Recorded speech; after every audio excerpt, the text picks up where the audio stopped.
Summertime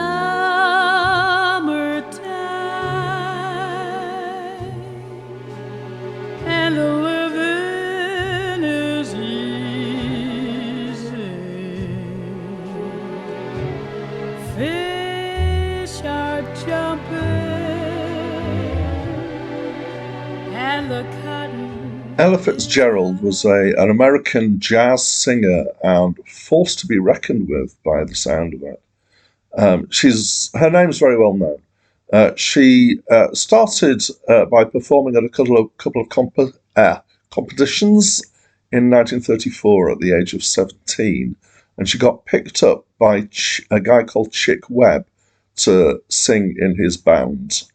They had a single which she partially wrote, which was an adaptation of a nursery rhyme, a Tisket to Tasket, in 1938, which was a major hit, which became a launch pad for the rest of her career, I believe.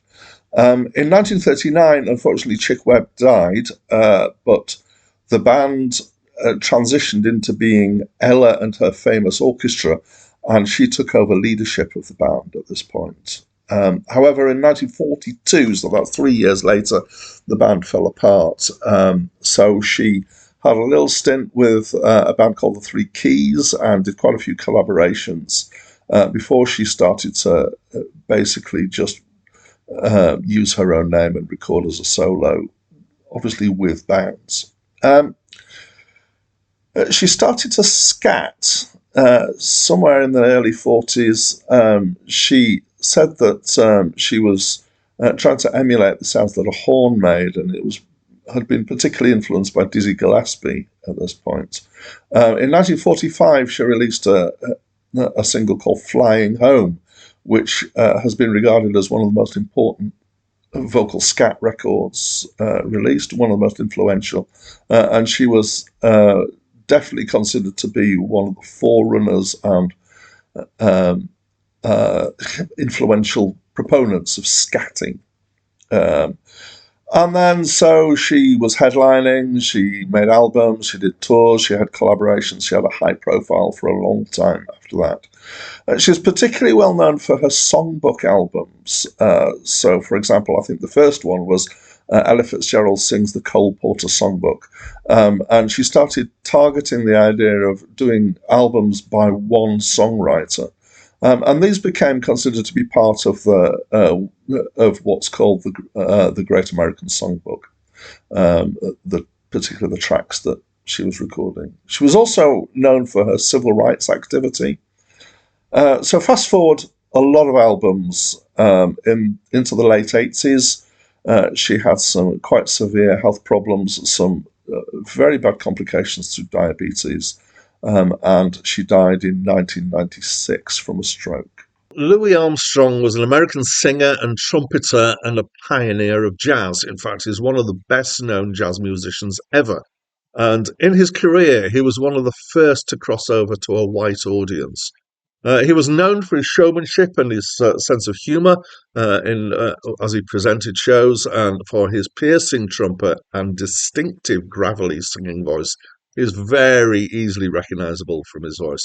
He's one of the first and most prominent in several things. I'm just going to pull out three. So treating his vocals as a jazz solo rather than sticking to the tune, and kind of the way that he meanders around the tune and the expressions that he uses, scat singing, and moving jazz from an ensemble improvisation thing into soloing over chord sequences, which was a major development in jazz and kind of set the blueprint for jazz for the next 30 years, I would say, roughly, from my limited understanding. The Wikipedia page for him is huge. There's a lot to be said about him, and his career stretched from 1918 to 1971. Hi, my name's Dan, and this is the first time that I've listened to this album. So here we go. So a bit of kind of context. In 1959, there was a big budget film version of Porgy and Bess.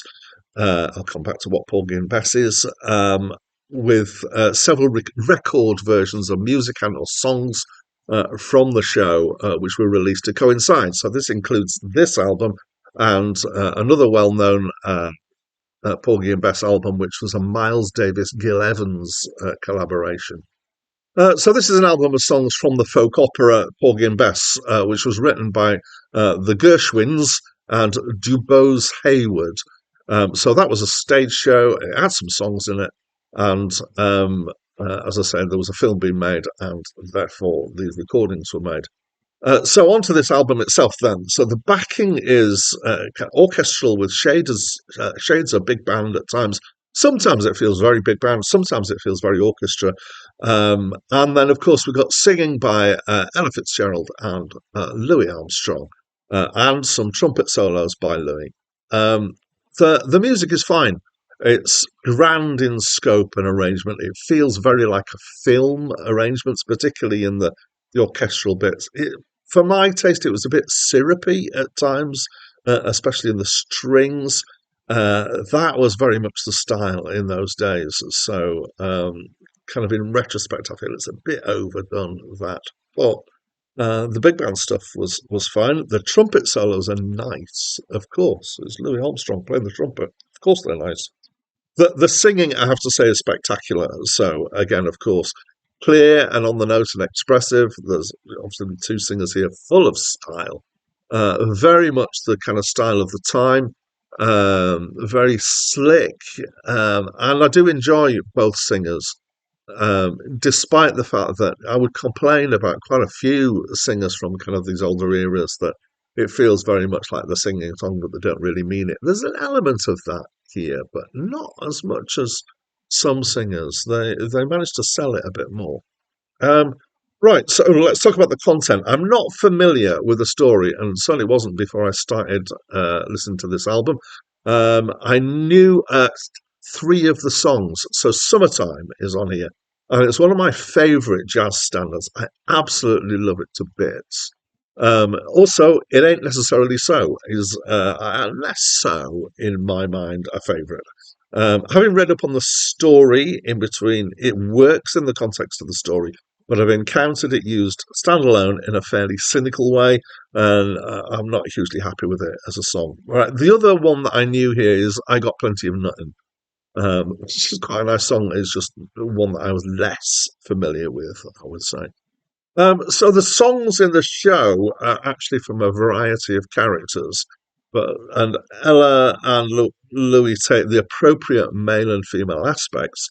But firstly, I don't actually know if the songs are done in order that they appear in the show.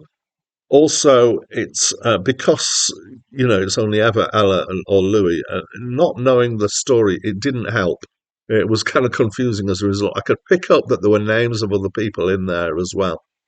So I did go and have a look at a synopsis of the show, and it kind of makes more sense with that.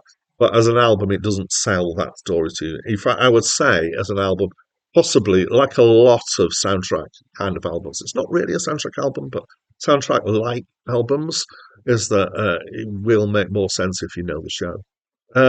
So there's a lot to like here, though, even if you haven't seen the show. It's very show tunesy, musical kind of stuff. In the past, it's stuff that I might have reacted against, but I've mellowed against that. So I'm going to say, yes, it's a strong album. Most of my enjoyment, though, I would say, is based squarely on the performances of Ella Fitzgerald and Louis Armstrong, both of whom, as I've already said, I really enjoy. So that's what I think of this album. As always, please do tell me what you think by leaving me a comment.